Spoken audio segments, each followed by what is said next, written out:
So the strategy of the bug out roll is primarily to make your camping experience more manageable. The theory is that 90% of your time is going to be spent at base camp. Most backpacking systems primarily focus on ergonomics in order to get to the place where you need to get to. These systems fail in helping you manage your gear when you finally do get to your destination. The bug out roll, when used by itself or in conjunction with other backpacking systems, is going to drastically increase your ability to stay organized in the field.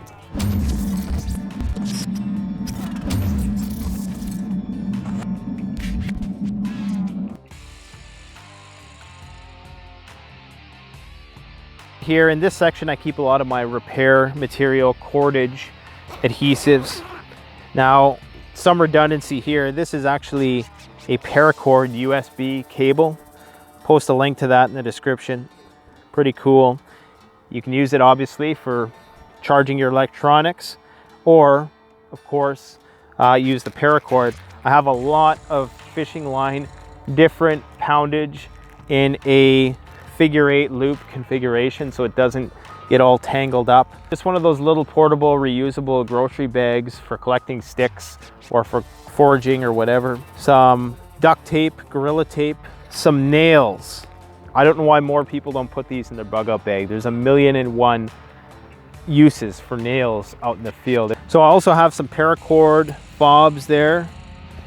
Now I have some tent pegs. Now some people might take issue with this, but you know what? A tent peg, once again, has a variety of different uses. Yes, you can make tent pegs out of sticks, but to have metal, there's just a lot of things you can do with metal. So why not have it in there? Now I have some flagging tape in there. This is once again for signaling.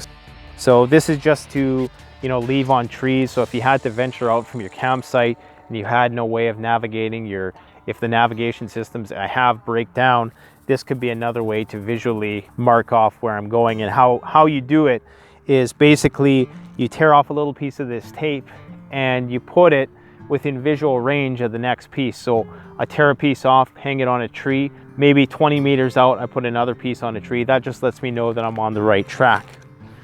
Also have some snare wire, and this is Technora Kevlar cord. Very similar to Dyneema. I think the breaking strength of this is 950 pounds static load breaking strength. So a lot stronger than paracord. It's abrasion resistant, it's UV resistant, it's flame retardant to some degree. And also have just a little thing of Sugru. This is a putty which dries hard, so this can be used for electronics and other things. Now over here, this is getting more into shelter creation. So here we have an emergency poncho. We have a couple of these emergency blankets because you can't have enough of these things, especially if you're in a very cold climate.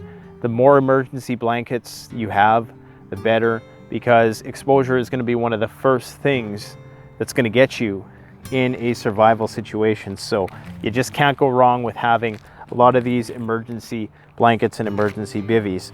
Now I have a screen mesh. This is for the bugs. Once again, this goes over your head.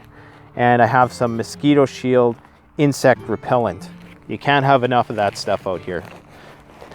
Lots of people would say, oh, that's not a survival item.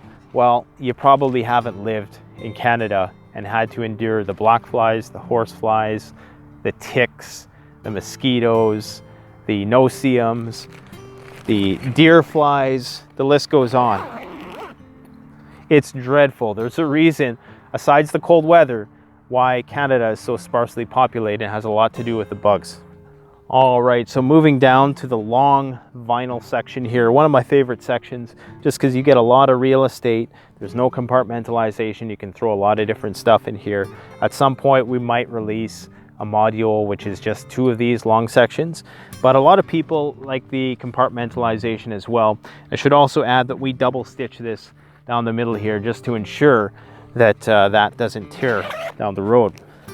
Now in here I have a portable folding stove. This is just some cheapo $20 folding stove that you can get on Amazon. I'll post a link in the description. Perfectly compatible with this roll system. It's not a firebox, it's not as big. Now of course the only thing that's missing here is a pot.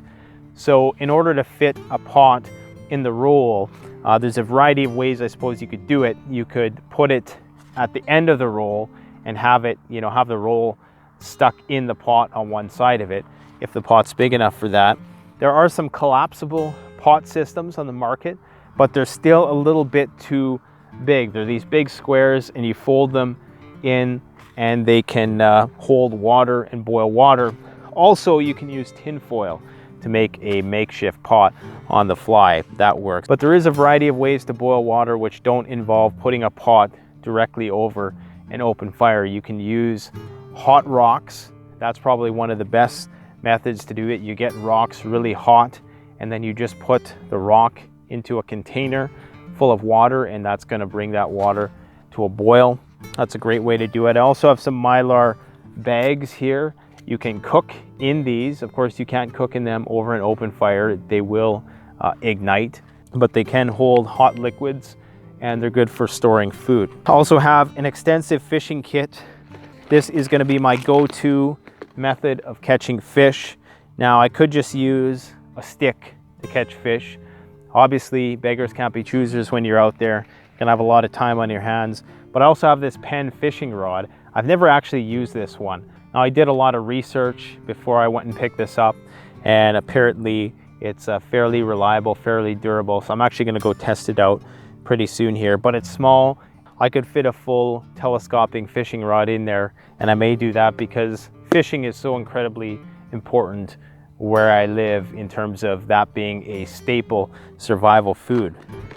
I also carry some Slingshot Bands. This is the reel for the Penn fishing rod. Now I also have the Powerfilm thin film amorphous solar panel, 10 watt. So this is gonna provide me an unlimited source of power for my power pack. And the great thing about this is that because it too is kind of a roll, so it can actually hang on the roll if you want it to. You can jerry rig something up so it does that, or you can hang this on a tree. You can hang it wherever. I've done a lot of reviews of Powerfilm stuff, great stuff. Now Powerfilm does have a item coming to market soon. It too is a rollable complete solar power battery system. So once that comes out, that's certainly going in here. All right, so here we are in the Cordera hard use section. Now the reason why I wanted to make this module available is because it's more durable. The vinyl is very durable. This is 30 gauge vinyl, so it ain't bulletproof, but it's very abrasion resistant, UV, cold crack resistant, all the rest. But just to have a couple pockets that are really heavy duty in case you wanted to just even throw a knife in there that was open or something like that that didn't have a sheath on it. I wouldn't recommend that because of course over time that could, you know, work its way out into a hole. But this 1000 Cordera fabric is very durable. And so in here I have my Ontario SP8 Machete Camp Hatchet. It's really more of a hatchet and an axe almost than a machete. This thing is built rock solid. I think you can get these for about 90 bucks and you really can't go wrong with this. It's a digging tool. It's a pry bar. Like this is an actual pry bar. You see a lot of knives and multi-tools market themselves as pry bars, but they would break very easily and under the least amount of resistance. This thing is just built rock solid.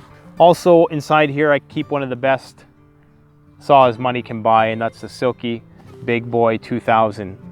This is just one of the most phenomenal saws. You're definitely gonna want one of these Silky saws in your bug out system, not even in your bug out system, just for around the yard, for camping, for anything. Silky makes the best saws in the world. You shouldn't be using a buck saw in 2017, that's all I can say. And of course you can keep replacement blades in here, but these teeth are so strong. I've had this one for probably 5 or 6 years now, and I've never sharpened it because the metal is so hard that to sharpen it requires a very special file, one that I don't have. So a great thing to have in there. I also have a Heli hunting knife with a gut hook. I forgot that I took it out of here last night, so had I had to go into a survival situation, I would have been screwed without a primary knife, but that's what I keep in there. I also keep in here a Bearflare for extreme emergencies where you're being stalked by a predator. This is going to buy you some time. It's probably going to scare them off. So Bearflare, I've done reviews on that item before. For fishing and for more redundancy, I have a fillet knife. It's just going to be much easier to fillet fish with a dedicated knife than it's going to be using a hunting knife or a tactical knife or something like that. And for the amount of times that you'll be doing it, you'll wish you had it if you're in a region that has a lot of fish. Now going into the bottom section here, have our slingshot. We have our headlamp straps for our Olight. This is a Sill Tarp. So I've done a review on this Sill Tarp. Silnylon is a very, very durable fabric. You can make a variety of different shelters out of this. I think this is a 10 by 12. And I also have a silk bed liner. So this, in conjunction with the Sol emergency bivy, the emergency blanket systems, is going to provide you with a significant amount of warmth out there. This certainly is not a 4-season system, but it could get you through a couple cold nights, that's for sure. I also have some bear spray down here because I live in bear country. And what would a survival kit be without a Leatherman Multi-Tool? Now the price of the bug out roll is in Canadian dollars. So the main panel section is $135. That's for just the 4 panels, and the extra modules are between $30 and $48 depending on which module you get. Like I said, this is all made in Canada, made with quality materials. The complete system right now will run you about $220. For the month of August and September, I'm going to have a promotion on the camo. For $199, you can get the complete system. Now, obviously, you don't get all the gear in here. That would probably make this into a several $1,000 product. Now, lots of people might take issue with the $200 price point for a system like this, and I'm going to justify it like this.